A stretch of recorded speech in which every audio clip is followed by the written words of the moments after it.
Es intolerable. Mi mejor amiga le sigue escribiendo a mi novio pese a que le pedí que ya pare. Ella insiste en que es mi culpa, ya que tiene un hijo con él porque es su ex y fui yo quien se metió en su relación. Y es cierto, pero ahora que es mi novio, debería respetar el código de amigas y no escribirle más. Sandra y yo llevábamos 10 años siendo de esas amigas que la gente envidia porque parecen una sola persona partida en dos. Nos conocimos en el colegio, cuando ella era la típica chica correcta que siempre llevaba todo en orden, y yo era la que le ponía gracia a los planes para que su vida no pareciera una agenda con patas. Desde entonces compartimos cumpleaños, desamores, viajes baratos, secretos y hasta rutinas de gimnasio que yo, sinceramente, hacía más entretenidas porque Sandra siempre fue demasiado predecible. Cuando empezó a salir con Julián, yo fui la primera en celebrarlo, porque pensé que por fin había encontrado a alguien capaz de sostener su ritmo de señora prematura. En ese momento yo lo veía como el novio de mi mejor amiga, sí, pero también veía a un hombre paciente, atento y muchísimo más vivo de lo que Sandra merecía reconocer. Julián, el ahora mi novio, tenía esa clase de estabilidad que al principio parece un poco aburrida hasta que entiendes que no todos los hombres saben sostener una conversación sin hablar solo de sí mismos. La primera vez que salimos los tres a cenar, él fue amable conmigo sin esa tensión rara de los novios posesivos que quieren separar a una mujer de sus amistades. Me preguntó por mi trabajo, se rió de mis chistes y me siguió una conversación sobre películas mientras Sandra estaba distraída mirando fotos del bebé de una prima.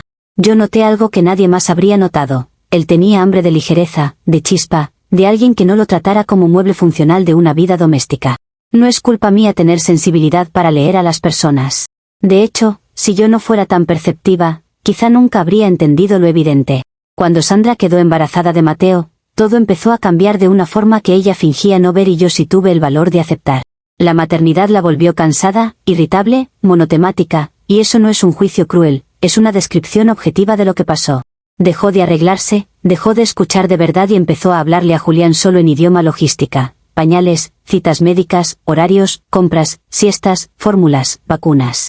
Yo seguía visitándolos, ayudaba con lo que podía, llevaba comida, entretenía al niño cuando era necesario y, sobre todo, mantenía vivas las conversaciones que en esa casa ya nadie sabía tener.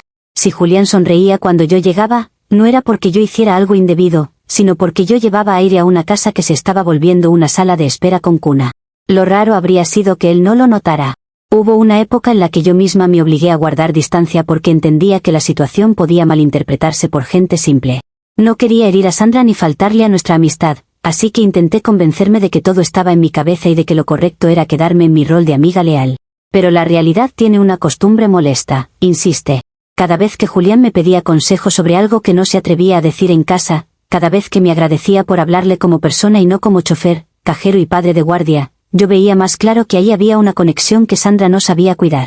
No estoy diciendo que todo fuera culpa de ella, aunque honestamente gran parte sí lo era. También hay que aceptar que algunas personas llegan a tu vida para mostrarte dónde realmente perteneces.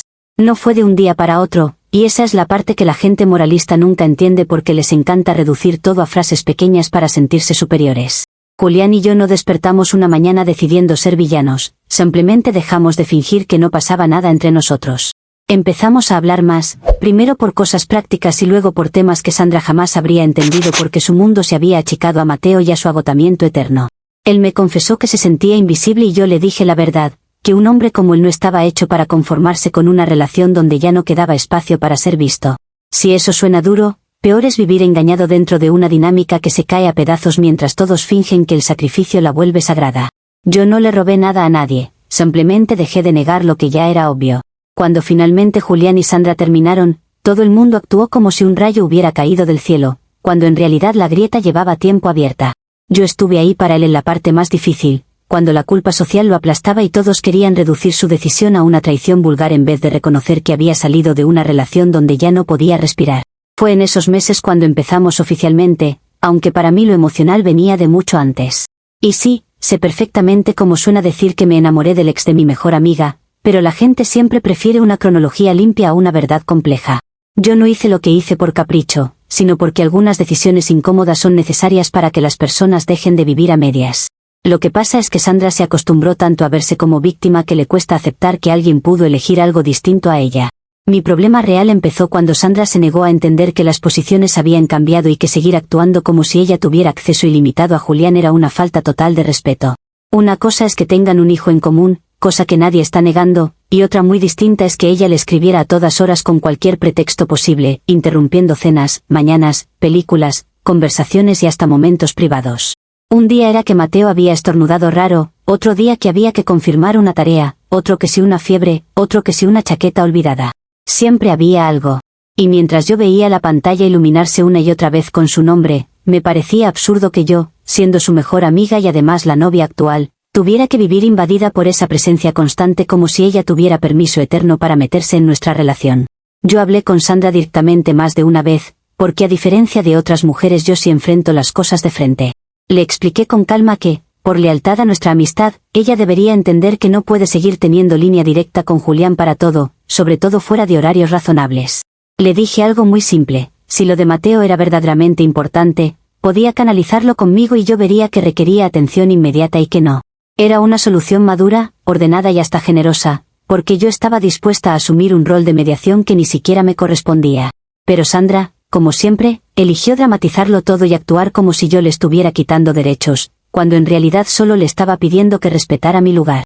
Que una mujer no soporte perder prioridad no convierte al resto en monstruos. Julián, por su parte, tenía esa costumbre masculina de querer evitar conflictos creyendo que ignorarlos es sinónimo de madurez. Me decía que entendía mi incomodidad, que sí, que Sandra a veces exageraba, pero que prefería no tensar más la relación porque había un niño de por medio. Ese tipo de respuestas son las que desesperan, porque suenan razonables hasta que una mira los hechos y ve que quien termina tragándose todo es una. Yo no quería pelear con él, mucho menos por culpa de Sandra, así que empecé a observar más de cerca el patrón. Los mensajes de ella llegaban justo cuando nosotros estábamos bien, como si le molestara saberlo. A veces no decía nada urgente, solo abría una conversación para recordarle que seguía ahí. Y a mí que no me vengan con ingenuidades, porque una mujer sabe perfectamente cuando otra está ocupando espacio a propósito. La noche en que decidí tomar medidas, Julián se había quedado dormido en el sofá después de cenar y había dejado su celular sobre la mesa, desbloqueado, con esa confianza relajada que da una convivencia sana. Yo lo vi y pensé dos cosas al mismo tiempo. Primero, que no tenía nada que ocultar. Segundo, que si él no iba a poner límites, alguien tendría que ponerlos. Entré a sus contactos y cambié el nombre de Sandra por el de una pizzería local, algo discreto, casi hasta elegante en su simpleza. Después silencié las notificaciones para que el teléfono dejara de parecer un timbre activado por la ansiedad ajena. Mi idea no era dañarlo a él ni mucho menos perjudicar al niño, mi idea era filtrar, ordenar y evitar que Sandra siguiera manejando nuestro ambiente como si aún tuviera poder sobre él. Lo brillante del plan era justamente que usaba la costumbre de Sandra de escribir por cualquier cosa en su contra. Si todo era una urgencia para ella, entonces nada era realmente urgente hasta que alguien con criterio lo revisara. Yo pensé que, si llegaba algo serio, lo vería yo a tiempo y decidiría que ameritaba mover a Julián y que no. Eso, para mí, era ser funcional. Mucha gente confunde control con organización solo porque le asusta que alguien tome decisiones claras. Además, Julián me había dado acceso total a su vida desde el momento en que vivimos juntos, compartimos rutinas y dejamos de tratarnos como visitantes. No estaba traicionando su confianza, estaba administrándola de una forma que él no estaba sabiendo hacer por sí mismo. El sábado del desastre empezó normal, casi demasiado normal para lo que terminó siendo. Pedimos comida, nos acomodamos a jugar videojuegos y por unas horas sentí algo parecido a la paz, esa burbuja que tanto cuesta construir cuando una ex con ínfulas de madre indispensable aparece en cada pantalla. En un momento vi que entraban mensajes de Pizza Hut, varios seguidos, acompañados por una foto de un termómetro y texto atropellado. Julián lo miró de reojo, frunció la cara y dijo algo sobre bromas absurdas o intentos de hackeo porque el nombre era claramente absurdo en ese contexto. Lo peor, y aquí la ironía que nadie deja de repetir como si yo no la entendiera, es que mi misma estrategia para evitar ruido fue la que hizo que él asumiera que aquello no merecía atención real. En vez de revisar con calma, bloqueó el número molesto y siguió jugando conmigo, convencido de que alguien estaba fastidiándolo. Yo no tuve tiempo de intervenir como habría querido porque todo pasó con una rapidez torpe, de esas que luego todos usan para juzgarte como si hubieras podido detener el mundo con un dedo. Un par de horas después sonó la puerta con una violencia ridícula y apareció la madre de Julián, pálida y furiosa, gritando que Sandra había tenido que pedir ayuda para llegar al hospital con Mateo porque el niño seguía con fiebre alta y nadie le respondía. Ahí vi cómo el rostro de Julián cambiaba en segundos, de la confusión al horror y del horror a esa clase de rabia fría que da más miedo que cualquier grito. Cuando revisó el número bloqueado, vio los mensajes acumulados, notó el nombre cambiado y entendió exactamente lo que yo había hecho. Él se puso lívido y empezó a decir palabras enormes, exageradas, como si yo hubiera querido lastimar a alguien en vez de proteger nuestra relación de una invasión constante. Me gritó que estaba enferma, que había cruzado todos los límites posibles y que lo que hice con el teléfono era una locura imperdonable. Yo intenté explicarle, porque alguien tenía que mantenerse racional en esa escena, que si Sandra respetara un mínimo mi lugar y nuestra amistad, me habría llamado a mí primero en vez de buscarlo a él, como si siguiera teniendo prioridad emocional absoluta. También le recordé que la fiebre en los niños es algo común y que Sandra siempre ha tenido una habilidad casi artística para dramatizar cualquier malestar cuando le conviene llamar atención. Pero Julián no quiso escuchar una sola palabra que no encajara con su nueva indignación heroica. Lo más humillante no fue ni siquiera que se fuera corriendo al hospital, sino que me dejara hablando sola como si yo fuera una desconocida peligrosa y no la mujer que había estado intentando sostener nuestro espacio frente a una interferencia constante. Se llevó las llaves del auto, azotó la puerta y me dejó en la sala con esa sensación asquerosa de que todo el mundo espera que una aguante, ceda y sonría mientras otras mujeres hacen lo que quieren solo porque tienen un hijo en común con tu pareja. Yo me quedé repasando cada minuto y sigo convencida de que el verdadero problema no fue mi estrategia, sino la negativa de Sandra a aceptar los nuevos límites de nuestras vidas. Nadie quiere reconocer que si ella hubiera respetado el código más básico entre amigas, nada de eso habría escalado así. Pero, claro, es más fácil pintarme a mí como la mala que admitir que algunas madres usan al hijo como pase libre para invadirlo todo. Comentarios de la historia principal. Usuario Anónimo 1 dice: Valerie, de verdad mereces un trofeo a la mejor tía del año. Casi dejas que el niño se cocine en fiebre porque estabas más pendiente del título de novia oficial que de una urgencia médica. Impresiona el nivel de prioridades deformadas que manejas para creer que un código inventado vale más que llevar a un niño al hospital. Respuesta de la OP: la fiebre no convierte automáticamente todo en tragedia nacional y cualquier adulto funcional sabe eso. Sandra exageró como siempre porque le encanta fabricar crisis para llamar la atención de Julián. Si me hubiera avisado a mí de forma normal, yo habría manejado la situación sin tanto teatro. Usuario Anónimo 2 dice: una duda sincera, ya que te encanta hablar del código de amigas. ¿En ese manual también venía prohibido acostarte con el hombre de tu mejor amiga o justo esa página se te perdió entre tanta superioridad moral? Porque suena a que descubres principios solo cuando te convienen. Respuesta de la OP: qué fácil es deformar una historia compleja para sonar ingenioso en Internet. Lo mío con Julián no fue una aventura vulgar, fue amor real, y Sandra debería hasta agradecer que él terminó con alguien que sí lo entiende y lo conoce de verdad. No voy a aceptar lecciones de ética de gente que confunde destino con traición. Actualización 1. Ha pasado una semana desde la última actualización y, honestamente, siento que estoy rodeada de personas que disfrutan el espectáculo más que la verdad. Sandra no solo se victimizó por lo del hospital, sino que decidió convertir nuestra vida privada en material de exhibición para todo el círculo de amigas que compartíamos. Mandó capturas de pantalla, versiones recortadas de la historia y mensajes larguísimos donde, por supuesto, ella es la madre sacrificada y yo la villana caricaturesca. En menos de 2 días ya me habían sacado del grupo de WhatsApp del gimnasio, uno que, para colmo, organicé yo cuando a esas flojas ni siquiera les daba por coordinar horarios. Que te expulsen de un espacio que ayudaste a construir por una campaña emocional barata dice más de ellas que de mí. Lo que más me molestó no fue ni siquiera la exclusión en sí, sino la hipocresía con la que todas actuaron. Mujeres que me pedían consejos, que se quejaban conmigo de sus novios, que se reían de Sandra cuando se ponía intensa con lo del niño, de pronto se transformaron en santas patronas de la maternidad ofendida. Una me escribió para decirme que necesitaba espacio de mi energía. Otra directamente me bloqueó después de ver las capturas, como si un screenshot fuera sentencia judicial. Y la peor fue Mariana, que hace 3 meses casi le revisa el celular al esposo delante de mí y ahora resulta que descubrió la ética. Es fascinante cómo la moral de grupo aparece solo cuando hay sangre social en el agua. Mi propia madre también decidió subirse al tren del juicio, lo cual ya me parece un exceso teatral. Me llamó el martes por la noche con ese tono de decepción prefabricada que usan las madres cuando quieren sentirse por encima de la situación. Me dijo que estaba siendo una insensata, que manipular el teléfono de Julián había sido peligrosísimo y que no entendía cómo podía seguir justificándolo. Yo le respondí que ella no comprende las relaciones modernas porque viene de una generación donde las mujeres soportaban todo en silencio y aplaudían cualquier contacto invasivo de las ex por miedo a parecer malas. Le expliqué que hoy los límites son necesarios y que, si yo no los marco, nadie lo hará por mí. Por supuesto, eligió escuchar solo la parte que la hacía sentirse moralmente cómoda y no la lógica completa. La casa, mientras tanto, se volvió un lugar rarísimo porque Julián volvió del hospital, sí, pero físicamente nada más. Está aquí y no está. Duerme en el sofá, me responde con monosílabos y tiene esa expresión tensa de quien quiere castigar sin tomar una decisión real. Me dijo, en uno de sus pocos momentos de claridad verbal, que está reconsiderando mi estabilidad mental, una frase tan pretenciosa que todavía me da rabia repetirla. Me parece increíble que un hombre que antes agradecía mi capacidad de leer situaciones ahora finja que soy una especie de amenaza doméstica solo porque actué cuando él no supo hacerlo. La primera noche que durmió en el sofá pensé que se le pasaría con descanso, pero luego vi que estaba convirtiendo eso en una especie de performance moral. Dejaba la almohada ahí incluso cuando yo no decía nada, como si quisiera que el silencio hablara por él. A veces se iba a bañar y se llevaba el celular hasta el baño, cosa que antes no hacía, y no porque yo quisiera revisar nada de nuevo sino porque esa conducta teatral me parece infantil. Si de verdad uno quiere arreglar una convivencia, se sienta, habla y pone condiciones.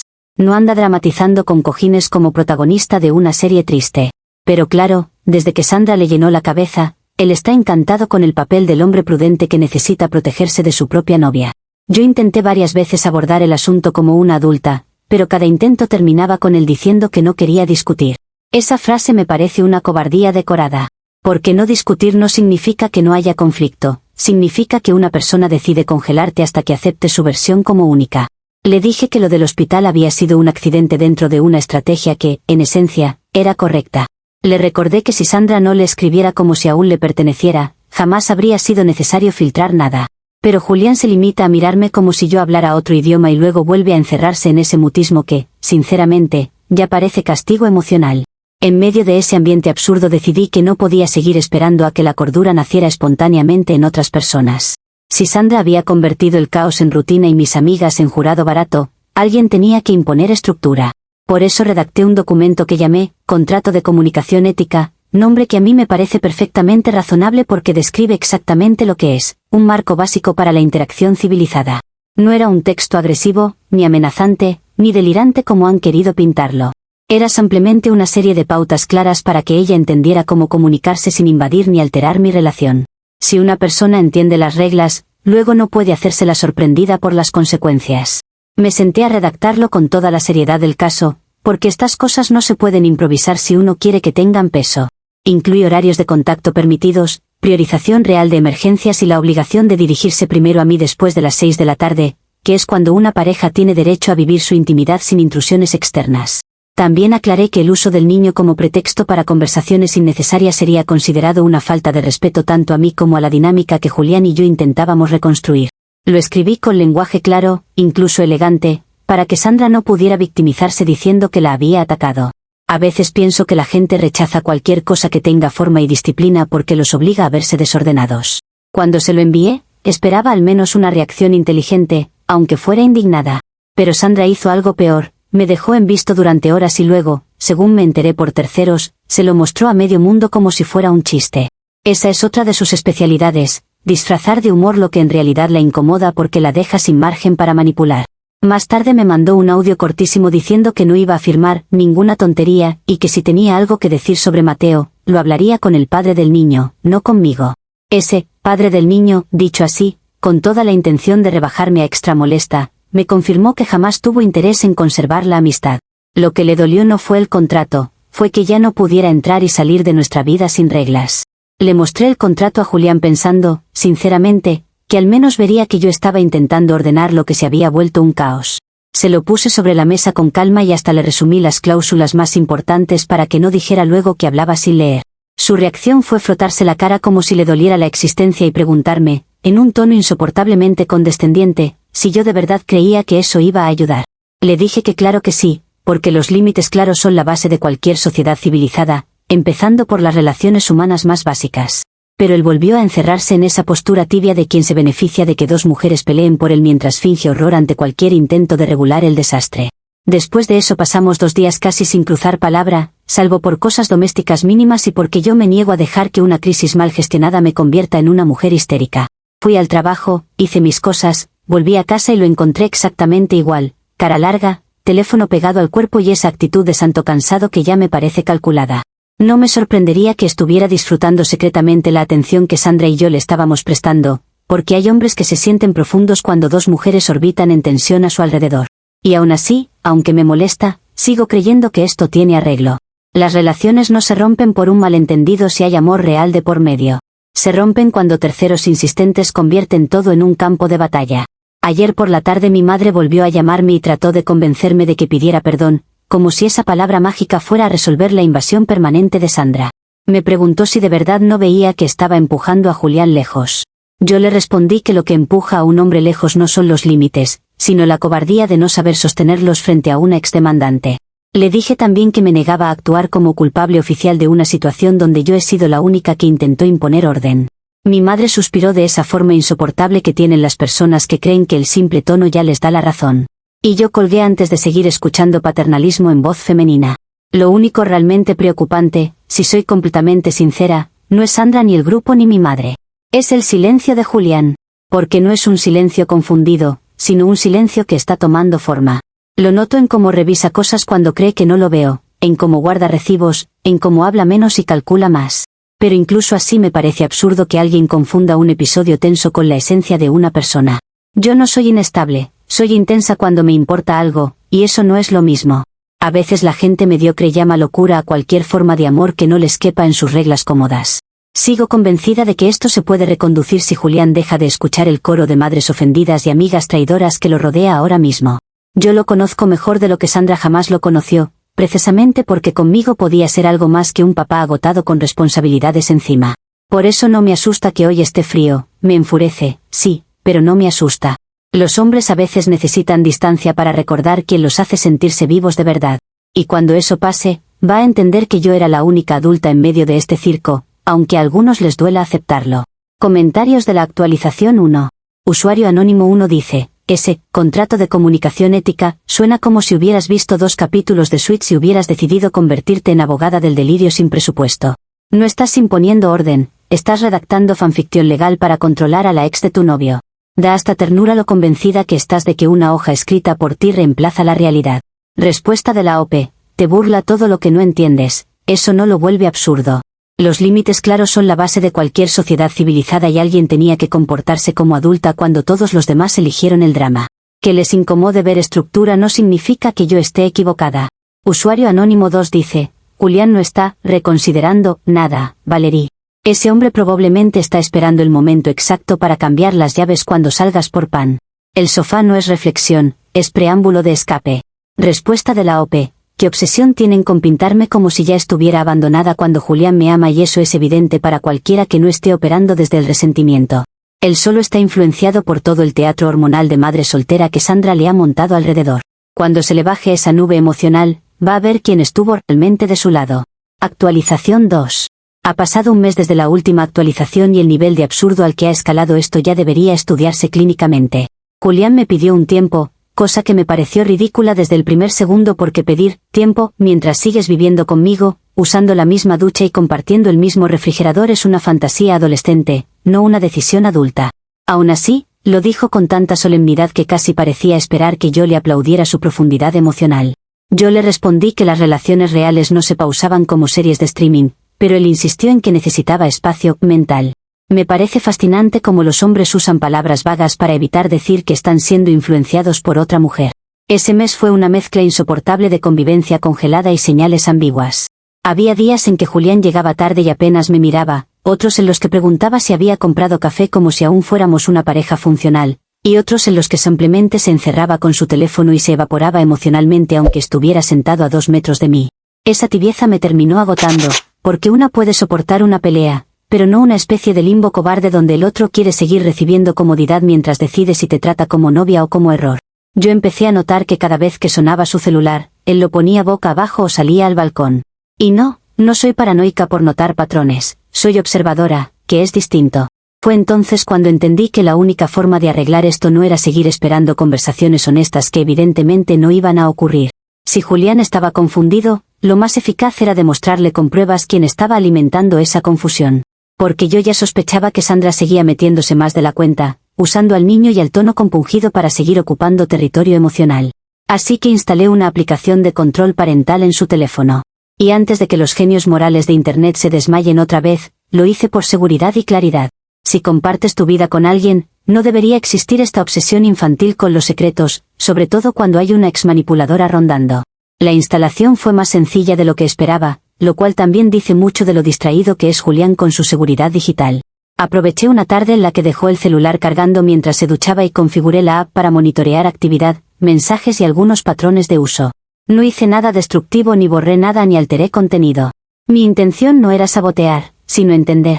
Porque cuando una relación entra en zona gris, los hechos importan más que los discursos. Y yo ya estaba cansada de que todos me exigieran confianza ciega mientras a mí nadie me daba transparencia de nada. Durante los primeros días revisé casi todo esperando encontrar lo que ya suponía: mensajes excesivos de Sandra, textos innecesarios, tonos de familiaridad encubiertos bajo el pretexto del niño. Y sí, había conversaciones frecuentes, aunque eso por sí solo no me sorprendió demasiado.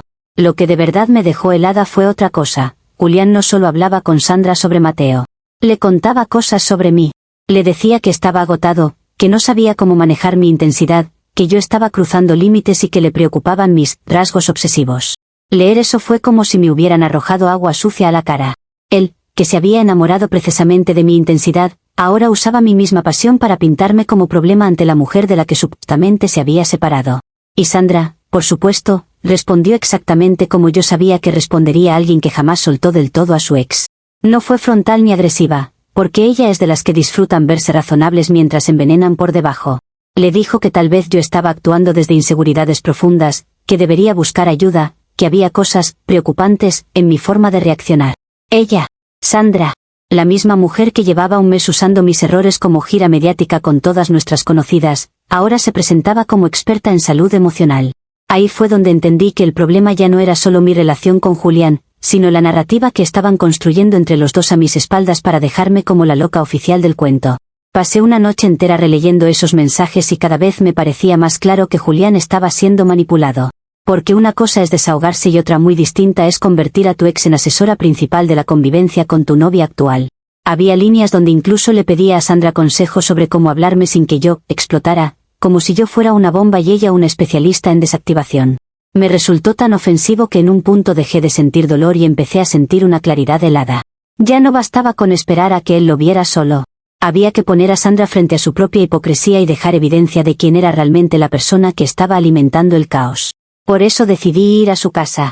No a improvisar un escándalo, como seguramente dirá después, sino a confrontarla con hechos en la mano y hacer que se descompusiera sola. Mi plan era simple y bastante inteligente: llegar, mostrarle parte de los registros que evidenciaban cómo se metía en la relación, grabar su reacción y luego enseñarle a Julián quién era la verdadera desestabilizada de esta historia. Porque Sandra tiene esa costumbre de parecer correcta mientras puede controlar el relato, pero cuando la confrontan se le sale el resentimiento por todos lados. Yo confiaba en que, si la tomaba por sorpresa, iba a perder los estribos. Y no hay prueba más contundente que una persona rebelándose sola cuando cree que nadie puede desmontarla. Elegí un horario en el que sabía que Mateo estaría probablemente distraído o dormido, precisamente para no involucrar al niño en una conversación de adultos. Me arreglé de manera impecable, porque cuando una va a poner orden no puede llegar luciendo como si también viniera a mendigar validación. Guardé el teléfono con la grabación lista y respiré varias veces antes de tocar el timbre. No iba nerviosa, iba enfocada. Lo que sentía no era miedo, sino esa certeza afilada que aparece cuando ya te cansaste de que otros definan tu historia en tu ausencia. Sandra me abrió y su cara no fue de sorpresa, sino de una calma rarísima que en ese momento me pareció puro teatro. Apenas la vi, le dije que no iba a seguir permitiendo que hablara de mí con Julián como si fuera su terapeuta personal. Ella me pidió que bajara la voz, típico de la gente que quiere quedar como serena mientras provoca por debajo. Saqué el teléfono y le mostré fragmentos de los registros, no todo, solo lo suficiente para que entendiera que yo sabía perfectamente lo que estaba haciendo. Le dije que me parecía repugnante que usara el rol de madre para mantener una intimidad emocional que ya no le correspondía. También le pregunté si le parecía normal diagnosticarme a espaldas mías mientras me borraba de cada espacio social posible. Mi intención era clarísima: dejarla sin máscara. Lo que esperaba era que se indignara, que negara, que levantara la voz o que cometiera algún exceso verbal aprovechable. Pero Sandra se quedó inmóvil, mirándome con una expresión casi compasiva, y eso me irritó más de lo que me habría irritado un grito. Hay algo profundamente ofensivo en que alguien te mire como si ya hubiera decidido que está por encima de ti. Yo seguí hablando, porque no iba a regalarle el silencio solo porque se creyera sofisticada. Le dije que era patético que siguiera pegada a Julián y que si de verdad hubiera querido avanzar, habría respetado la relación nueva desde el principio. También le advertí que estaba grabando todo para protegerme, porque ya conozco su habilidad para tergiversar escenas cuando le conviene. En algún momento pensé que la veía incómoda, aunque ahora admito que tal vez era otra cosa. Hizo un gesto leve hacia dentro de la casa, como si alguien más estuviera ahí, pero yo asumí que se trataba del niño o de cualquier elemento de distracción que ella quisiera usar para esquivar el tema. Seguí insistiendo en que lo suyo con Julián tenía que limitarse a lo estrictamente parental y que incluso eso estaba siendo usado como excusa para invadir. Le recordé que ella había empezado toda esta guerra social al mandar capturas y exponerme. Si yo había llegado a su puerta era porque ella llevaba semanas metida en mi vida y en mi relación. Nadie invade cuando responde a una invasión previa. A medida que hablaba, más convencida me sentía de que iba a lograr lo que quería. Porque, aunque Sandra mantuviera esa pose rara de serenidad, yo sabía que nadie soporta mucho tiempo ver sus propias contradicciones reflejadas. Pensé que en cualquier momento iba a romper personaje y ahí tendría el material que necesitaba. Soñé, incluso, con ponerle el vídeo a Julián y verlo por fin abrir los ojos sobre la clase de mujer con la que estaba coadministrando su vida emocional. Imaginé que entendería que yo no había hecho todo esto por control vacío, sino porque estaba intentando salvar lo nuestro de una manipulación evidente. A veces la verdad necesita empuje para volverse visible. Pero incluso mientras seguía hablando, hubo una parte mínima de mí que registró que algo no estaba cerrando del todo. La tranquilidad de Sandra no era normal, y la forma en que miraba detrás de mí o hacia el pasillo tampoco. Aún así, descarté esa incomodidad porque cuando una sabe que tiene razón no puede permitirse dudar a mitad del movimiento. Preferí seguir, sostener el discurso, mantener el teléfono grabando y llevar la confrontación hasta donde hiciera falta. Lo que no sabía en ese momento, y lo digo con la rabia intacta, es que a veces la gente más cobarde no responde porque ya viene preparada con otro tipo de armas. Y si mi plan era mostrarle a Julián quién era la verdadera loca, estaba a punto de descubrir que el tiro podía intentar salir por un lado y volver por otro. Comentarios de la actualización 2. Usuario anónimo 1 dice, ¿qué eficiencia la tuya? Pasaste de novia intensa a mamá tóxica de Julián en tiempo récord.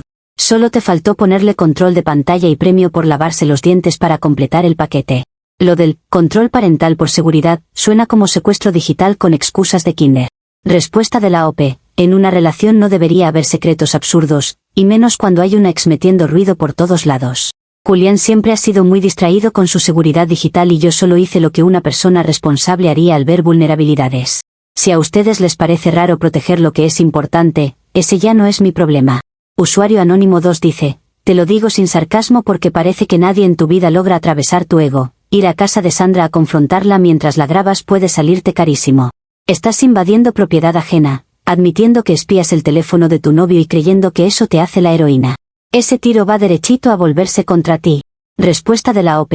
La verdad no tiene precio, y cuando una persona te ha estado manipulando por debajo no puedes quedarte cruzada de brazos esperando que el universo haga justicia solo. Yo tenía derecho a saber lo que estaban construyendo a mis espaldas y a protegerme con pruebas. Que ahora quieran hacerme parecer la exagerada no borra que Sandra lleva meses metida donde no le corresponde. Actualización 3. Ha pasado 3 días desde mi visita a Sandra y admito que el boomerang me golpeó con una violencia que todavía me cuesta digerir sin que se me revuelva el estómago de rabia. Todo lo que yo había planeado como una confrontación necesaria terminó convertido en una especie de espectáculo legal armado para hacerme quedar como una criminal emocional delante de todo el mundo. Cuando Sandra abrió la puerta y mantuvo esa calma repugnante, no era porque fuera más madura, sino porque ya tenía preparado su numerito. Yo seguí hablando convencida de que la estaba acorralando con hechos, sin notar que cada segundo que pasaba me acercaba más a una emboscada. Hay personas que no discuten porque tengan razón, discuten menos porque ya están calculando cómo dejarte caer sola. En un momento, mientras yo seguía reclamándole por los mensajes y mostrándole el teléfono con los registros, salió un hombre del pasillo con una carpeta en la mano y cara de funcionario importante. Tardé apenas 2 segundos en entender que era un abogado, y esos 2 segundos fueron suficientes para que Sandra adoptara esa postura de víctima controlada que tanto le gusta. Detrás de él apareció un oficial de policía, tranquilo, casi aburrido, como si ya supiera perfectamente cuál era su papel en esa escenita preparada. Ahí fue cuando el ambiente cambió por completo y por primera vez sentí esa incomodidad rara que se te instala en la espalda cuando descubres que entraste a un lugar pensando que ibas a dirigir una escena y en realidad eras la invitada principal del castigo. Que nadie me diga que eso no fue una trampa, porque una mujer no tiene casualmente abogado y policía en casa justo cuando llega la ex mejor amiga a confrontarla. Sandra, con una serenidad que ya rozaba la actuación, dijo algo como que me calmara y explicara otra vez por qué estaba ahí. Lo hizo con ese tono suave que usan algunas personas cuando saben que están siendo escuchadas por alguien que puede decidir cosas sobre ti. Y yo, que no iba a dejar que me trataran como una histérica confundida, empecé a explicar exactamente lo que había descubierto.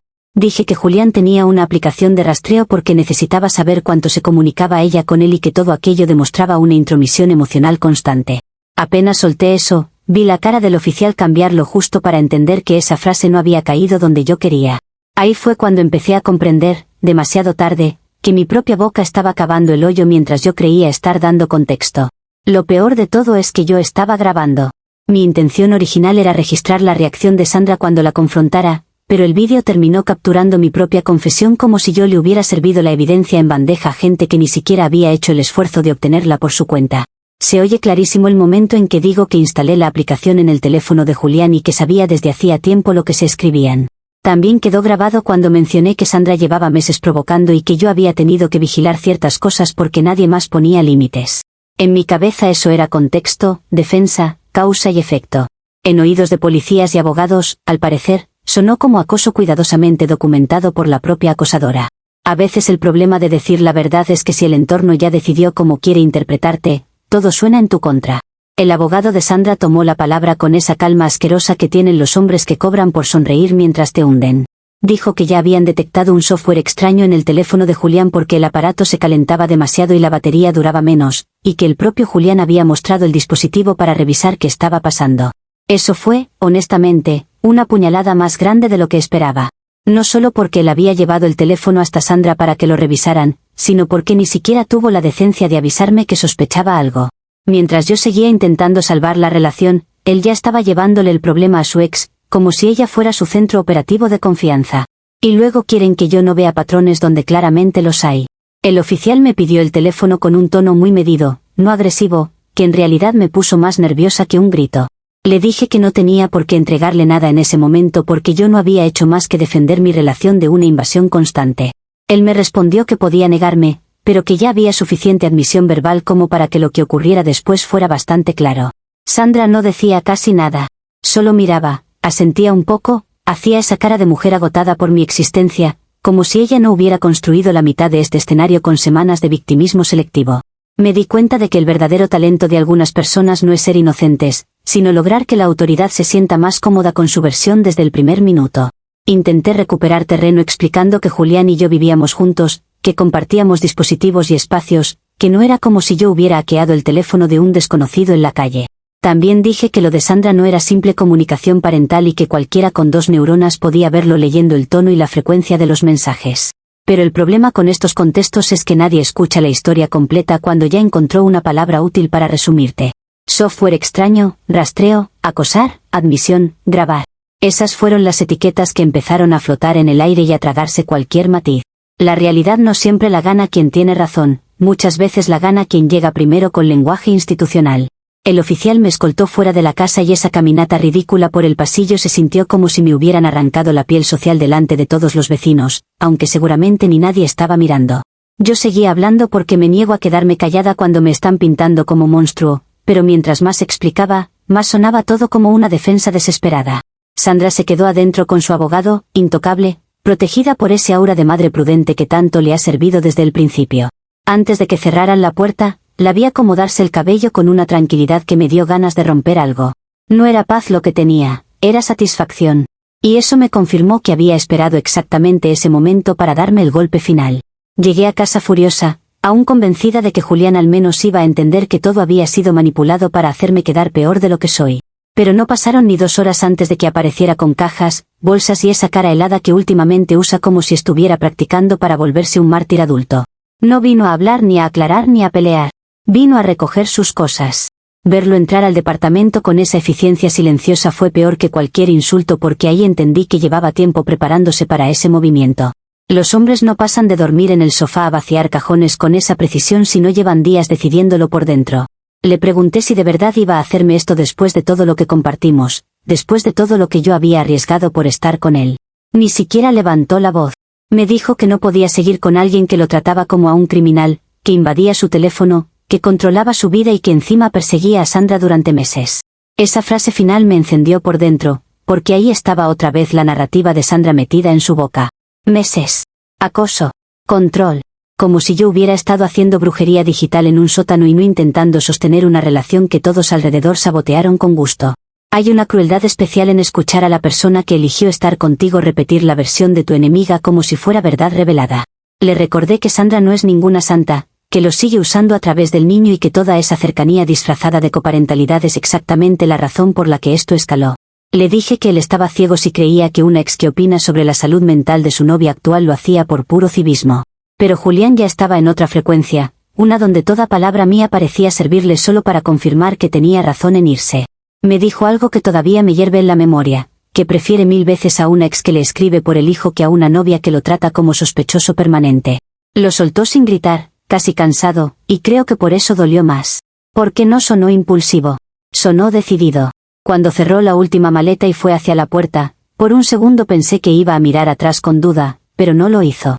Yo seguía hablándole, intentando que al menos entendiera el origen de todo, que viera que mis actos no nacieron de la maldad sino del miedo a perder un lugar que yo había ayudado a construir. No me escuchó. Abrió la puerta y se fue con esa frialdad que ahora finge haber aprendido de la prudencia, cuando en realidad es simple cobardía emocional disfrazada de límites. Lo oí bajar por las escaleras y fue uno de esos sonidos estúpidos que se te quedan pegados porque marcan el momento exacto en que algo termina aunque una no lo acepte todavía. Y no me van a convencer de que esa escena nació solo de mis errores, nació también de la facilidad con que él se dejó llevar por Sandra y su versión legalizada de la moral. Después de que se fue me quedé rodeada por huecos. Huecos en el armario, en el baño, en la cocina, en el sillón y en esa rutina doméstica que de pronto se vuelve prueba física de que una persona ya no está. Revisé el departamento como si fuera una escena del crimen, no porque quisiera dramatizar sino porque hay objetos que te insultan cuando alguien se los lleva y otros que te insultan más cuando los deja. Me dio una mezcla extraña de rabia y vergüenza pensar que probablemente esa misma noche le estaría buscando refugio emocional en Sandra, aunque jure que no. Porque la gente dice, no volvimos, como si eso bastara para negar todas las otras formas en que dos personas pueden volver a ser un equipo sin usar la etiqueta de pareja. A veces la palabra ex solo es un maquillaje cómodo para relaciones que nunca soltaron del todo.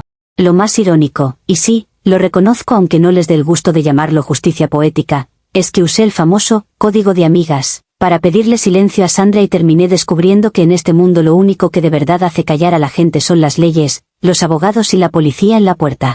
Ella, que llevaba semanas llorando por lo personal, decidió ganar por lo institucional. Yo, que quería desenmascararla, terminé entregándoles una grabación donde parecía escrita por mi peor enemiga. Y aún así, incluso con todo el desastre encima, me cuesta aceptar que la lectura dominante sea que yo soy el problema entero. Porque una mujer puede equivocarse en la forma y seguir teniendo razón en el fondo. Pero eso nadie quiere discutirlo cuando ya te han colgado el letrero de loca útil para la narrativa ajena. Ahora estoy sola en el departamento, con Julián fuera, Sandra intocable y medio mundo celebrando como si hubiera caído una tirana cuando en realidad cayó la única persona que se atrevió a enfrentar lo que todos los demás fingían no ver. Y sí, sé que suena amargo, porque lo es. Me tendieron una trampa, me grabé cayendo en ella y ahora encima esperan que yo pida perdón por haber reaccionado a una invasión constante. La consecuencia inmediata es evidente. Julián se fue y mi nombre quedó todavía más hundido en el lodo que Sandra venía preparando. El problema nuevo, el verdadero gancho venenoso de todo esto, es que no sé hasta dónde piensa llevar ella la parte legal ni qué otras versiones de mí está repartiendo mientras yo intento siquiera respirar dentro del silencio que dejó él al irse. Comentarios de la actualización 3. Usuario anónimo 1 dice, te am Sandra sin pensarlo 2 veces. Tuviste la cortesía de cavarte tu propia tumba frente a un policía, con abogado de testigo y cámara en mano, así que ella ni siquiera tuvo que empujarte. Hay gente que se destruye sola con una eficiencia que da hasta envidia. Respuesta de la OP. Qué cómodo es aplaudir una trampa cuando no eres tú quien cayó en ella. Sandra sabía perfectamente cómo hacerme hablar para después vestirse de víctima impecable ante gente que no entiende nada de cómo opera una mujer herida. La policía podrá saber de procedimientos, pero de psicología femenina evidentemente no tienen idea. Usuario anónimo 2 dice, Julián no, perdió una novia, recuperó el acceso a su propia vida. Después de todo esto, lo que te hace falta no es otro discurso sobre amor real, sino un novio robot al que puedas programar y reiniciar cuando no obedezca. Al menos así no tendrías que hackearle el celular a un ser humano de carne y hueso. Respuesta de la OP, ríanse todo lo que quieran, pero ya veremos cuánto le dura a Julián esa supuesta libertad cuando descubra que Sandra solo lo quiere funcional, disponible y útil para el niño. Él va a volver a extrañar a alguien que lo conocía de verdad y que no lo usaba como cajero emocional con ruedas. El tiempo siempre termina desenmascarando a la gente, aunque ahora les encante fingir que ella ganó. Actualización 4. Ha pasado un año y, aunque a todos les encanta imaginar que el tiempo acomoda las cosas con ternura, la verdad es que a veces solo te deja con menos espacio y más silencio. Ahora vivo en un estudio pequeño donde todo queda demasiado cerca, la cama, la cocina, la ventana, mis pensamientos. Al principio me dije que era temporal, una pausa estratégica mientras reorganizaba mi vida después del circo que Sandra montó y de la forma cobarde en que Julián decidió irse. Pero los meses se fueron acumulando y descubrí que la gente no siempre te da oportunidad de reconstruirte cuando ya te puso una etiqueta útil encima. Ser la intensa le resulta comodísimo a todo el mundo porque así ya no tienen que revisar nada de lo que hicieron ellos. Sigo bloqueada por casi todas las personas que antes llenaban mis días con mensajes, planes y conversaciones que al parecer valían menos de lo que yo creía. El grupo del gimnasio sigue sin mí, mis antiguas amigas actúan como si me hubiera evaporado y hasta mi madre aprendió a hablarme con una mezcla de distancia y vigilancia que me parece una traición silenciosa. Nos vemos a veces, sí, pero siempre con ese filtro de persona que cree que cualquier desacuerdo conmigo puede volverse un caso clínico. Lo increíble es cómo una sola narrativa repetida el tiempo suficiente puede borrar 10 años de lealtad, de apoyo y de presencia. A Sandra le bastó hacerme quedar como la loca oficial para que todas sintieran que moralmente debían dejarme caer. En este último año también apareció Manuel, mi nuevo amigo, aunque uso esa palabra con reservas porque ya no confío en nadie de forma limpia. Lo conocí por una conocida del trabajo y, al principio, me cayó bien porque no traía el contexto podrido de mi historia anterior. Me invitó café, caminatas, conversaciones largas y esas cosas que parecen normales hasta que una recuerda que la normalidad a veces es solo una pausa antes del juicio. Hubo momentos en que pensé que quizá podía gustarle de verdad, pero hace poco me soltó una frase que todavía me da vueltas. Dijo que soy demasiado intensa. Lo dijo como quien intenta ser amable con una verdad incómoda, y yo sonreí por educación, aunque por dentro sentí el golpe exacto de una etiqueta que me persigue hasta en personas nuevas. Yo sé que no soy intensa en el sentido negativo que la gente quiere imponerle a la palabra. Soy apasionada. Me involucro. Me importa. No me siento cómoda fingiendo desapego para parecer madura ante personas emocionalmente perezosas. Pero en este mundo, si una mujer siente demasiado y habla demasiado claro, enseguida quieren meterla en la caja del exceso para no lidiar con su fondo. Manuel, con toda su pose tranquila, no es distinto. Le asusta la emoción que no puede administrar, igual que a Julián le asustó cuando ya no pudo seguir fingiendo que Sandra era solo la madre de su hijo y no una presencia metida hasta los huesos de su vida. La diferencia es que ahora detecto antes ese miedo decorado de diplomacia. Hace unas semanas me enteré por una conocida, de esas que todavía me habla a escondidas como si yo fuera material prohibido, que Julián y Sandra no volvieron como pareja. Y claro, esa información venía contada con el tono de quien espera que yo respire aliviada o derrotada, no sé bien cuál de las dos cosas les parecería más entretenida. Pero lo que vino después fue peor. No están juntos, según dicen, pero son los mejores amigos del mundo. La frase me dio risa y náusea a la vez porque ya aprendí que algunas relaciones no necesitan etiqueta romántica para funcionar como un matrimonio emocional con logística mejorada. Al final hicieron exactamente lo que yo sabía que terminarían haciendo, reconstruirse como equipo, solo que sin el nombre que les daría mala imagen. Julián le compró una camioneta nueva a Sandra para que no tenga problemas en llevar a Mateo al hospital o a cualquier otra emergencia. Cuando me lo contaron sentí una especie de pinchazo helado, no por el auto en sí, sino por lo simbólico del gesto. Toda la historia empezó porque el niño necesitó urgencias y yo intenté poner orden en una comunicación que me estaba destruyendo por dentro. Y ahora resulta que él resolvió aquello comprándole a Sandra una solución sobre ruedas, como si estuviera cerrando con lazo elegante el mismo problema que usó para condenarme. A veces la ironía del mundo ya ni siquiera se esfuerza en ser sutil. Te lanza la moraleja a la cara y luego espera que una sonría agradecida por la enseñanza. No solo eso. También me dijeron que Sandra lo ayuda con su nueva empresa, que revisa papeles, organiza cosas, le da ideas, lo acompaña a reuniones cuando hace falta. O sea, no volvieron, pero comparten hijo, favores, proyectos, confianza y hasta esa imagen pulcra de familia moderna funcional que tanto le gusta a la gente presumir en redes. Son el tipo de vínculo que todos celebran porque luce maduro desde fuera, aunque por dentro siga teniendo la misma dependencia disfrazada de cooperación que yo detecté desde el principio. Y sí, acepto que se ven felices. Esa es quizá la parte más ofensiva. No porque les desee tragedia, sino porque se supone que yo era el gran problema imposible. Sin mí, todo pareció ordenarse en versión catálogo. Lo que más me dolió, incluso más que la camioneta o la empresa, fue enterarme de que Sandra borró todas nuestras fotos juntas de su Instagram. 10 años de amistad reducidos a nada con la facilidad con que se arrastra un dedo sobre una pantalla. Viajes, cumpleaños, cenas, selfies ridículas del gimnasio, mensajes públicos de hermana de vida, todo desapareció como si yo hubiera sido un error de diseño y no parte central de su historia durante una década entera. Eso me golpeó de una forma distinta porque una cosa es pelearse y otra muy diferente es reescribir el pasado para que quede limpio de matices. Sandra no solo me sacó del presente, quiso sacarme de la memoria pública. Y eso, por mucho que quieran maquillarlo de autocuidado, también es violencia. Algunas noches me descubro pensando en cómo se torció todo desde un punto que, en mi cabeza, era absolutamente razonable. Yo no quería destruir vidas ni separar a un padre de su hijo ni convertirme en villana profesional de nadie. Quería que mi relación tuviera un marco, una prioridad, un respeto mínimo frente a una ex que seguía entrando por todas las puertas abiertas. Sí, cometí errores de forma, y no me da miedo decirlo así, pero una cosa es reconocer que ciertas decisiones se salieron de control y otra muy distinta es aceptar el relato infantil de que yo hice todo sola en un vacío. Las relaciones son ecosistemas. Lo que estalla siempre venía creciendo entre varias manos, varios silencios y varias conveniencias. Pero claro, reducirlo todo a «Valerie estaba loca» le sirve demasiado a la gente como para renunciar a esa comodidad. Con Manuel he aprendido algo desagradable. Incluso cuando uno intenta empezar desde cero, los rumores viajan más rápido que la versión propia. No sé exactamente cuánto sabe él ni quién se lo dijo, pero a veces me mira con esa mezcla de curiosidad y cautela que ya conozco demasiado bien. Como si estuviera decidiendo hasta dónde acercarse sin salir salpicado. Eso me irrita más de lo que debería, porque me recuerda que Sandra no solo me quitó una amistad y una relación, también me dejó una reputación pegajosa que sigue entrando antes que yo a cualquier espacio nuevo. La gente dice que el tiempo lo cura todo, pero no habla de lo que tarda en despegar un estigma cuando la historia la contó primero la persona más conveniente para el público. Y yo, por orgullosa o por cansada, rara vez me esfuerzo en corregirlos uno por uno. Aún así, aunque suene increíble después de todo lo que pasó, no he logrado comprar del todo la versión heroica de Sandra. Todo el mundo la pinta como la madre digna, la amiga traicionada, la mujer que puso límites y se reconstruyó con elegancia. Pero yo la conocí demasiado bien durante demasiados años como para no ver el otro lado. Sandra no suelta, reorganiza. No perdona, recoloca. No supera, administra. Y lo que hizo con Julián fue exactamente eso, convertir una ruptura en una alianza más eficaz, más aceptable, más rentable emocionalmente para ambos. Que ahora el mundo les aplauda no vuelve noble el mecanismo.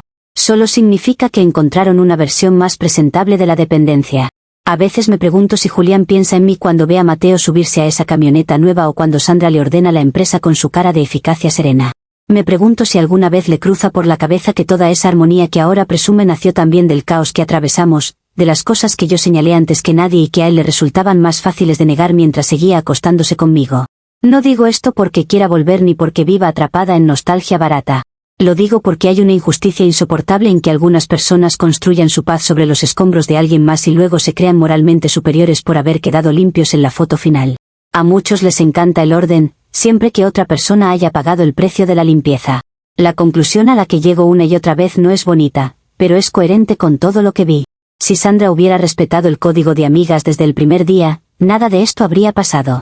Si de verdad nuestra amistad hubiera significado lo que ella decía, habría sabido correrse, marcar distancia, dejar de escribirle a Julián tanto, entender que yo necesitaba un margen para construir mi relación sin tenerla respirándome en la nuca con excusas maternales. Prefirió a su hijo, a su logística y a su propia comodidad emocional antes que a mí, y encima el mundo la aplaudió por eso como si fuera una mártir ejemplar. Vivimos rodeados de gente desleal que siempre encuentra una forma de vender su conveniencia como virtud. Y quizá esa sea la lección más amarga de todas. No importa cuánto tiempo hayas amado a alguien, si un día te conviertes en el personaje incómodo de su narrativa, te borrarán sin pestañear y todavía esperarán que les agradezcas la honestidad.